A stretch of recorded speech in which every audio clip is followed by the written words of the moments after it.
गुलदस्त इकबाल। और इंडिया बोले में आज हम बात कर रहे हैं महिलाओं को घरेलू हिंसा से बचाने के लिए लागू हुए नए कानून की। आज से लागू हुए इस कानून पर आप अपनी राय दे सकते हैं, सवाल पूछ सकते हैं, आप अपने अनुभव बता सकते हैं। आपके सवालों के जवाब देने के लिए हमारे साथ स्टूडियो में हैं पारिवारिक मामलों के वकील परीना स्वरूप और पुरुषों के अधिकारों की बात करने वाले संगठन सेव इंडिया फैमिली के आशीष मुखी। थोड़ी देर के बाद इन्हें ज्वाइन करेंगी फैमिली मैटर्स की मशहूर वकील गीता लूथरा। और हमारी फ़ोन लाइंस आपके लिए खुल चुकी हैं। हमारा नंबर आपका वही जाना पहचाना नंबर है 9350593505। और हमारे लिए वक्त है आपसे विदा लेने का। नमस्कार, शुभ रात्रि, गुड नाइट। नमस्कार।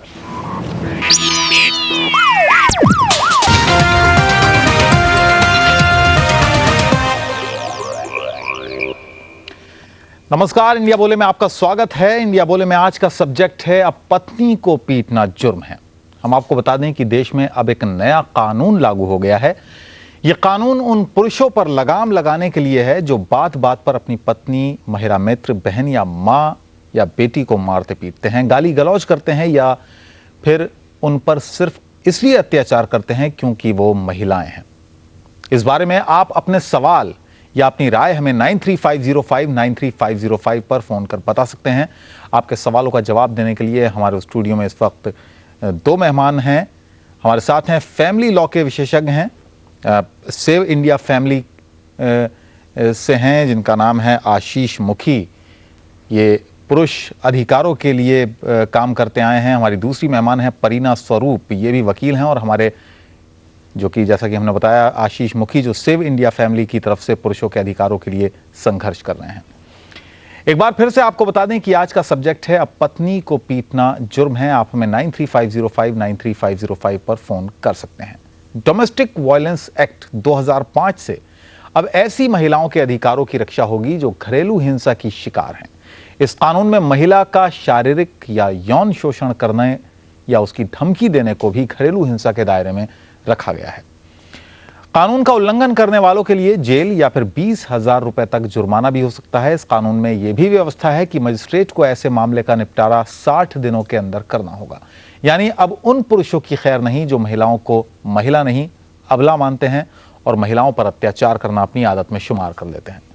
कुछ लोगों का यह भी मानना है कि जुर्माना इतना कम है कि पुरुषों पर इसका असर नहीं होगा। वहीं कुछ का यह भी मानना है कि इस कानून का लाभ उठाकर महिलाएं पुरुषों को बात बात पर धमकी देंगी और परिवार में लड़ाई झगड़ा कम नहीं होगा। आप इस बारे में क्या सोचते हैं? हमें फोन कर सकते हैं 9350593505 पर। तो चर्चा की शुरुआत करते हैं। आशीष, पहले आपसे जानना चाहेंगे कैसे देखते हैं आप इस कानून को, क्या नजरिया रखते हैं?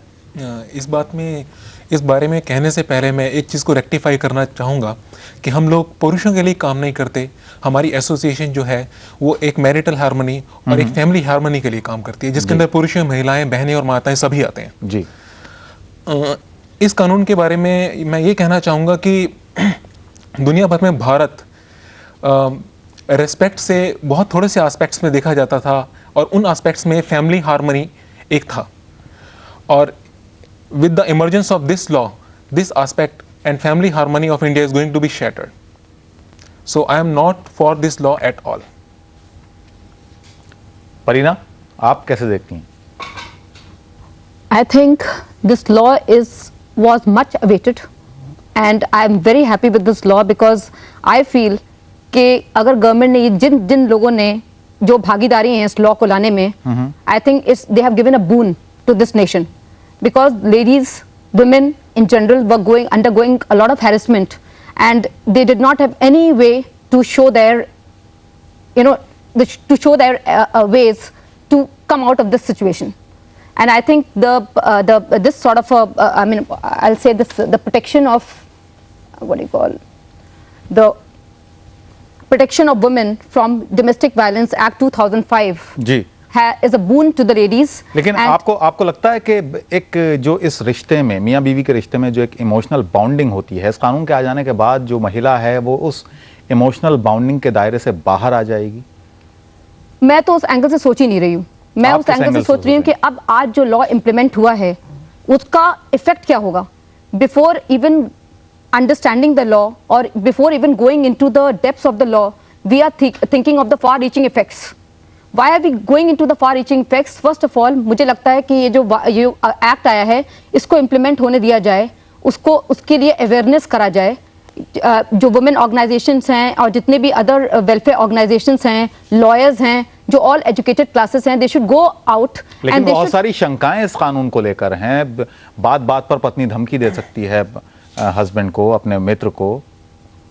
छोटी छोटी बातों को लेकर जो झगड़े हैं वो थाने तक पहुंचेंगे। नहीं, वो सब चीजें ठीक है, लेकिन एक वुमेन जो है वो अपनी मैरिटल हार्मनी क्यों डिस्ट्रॉय करेगी? Till the time she is badly harassed, why will she go to the police, or she will go to the relative, or she will go to this sort of she will take a resource under this act?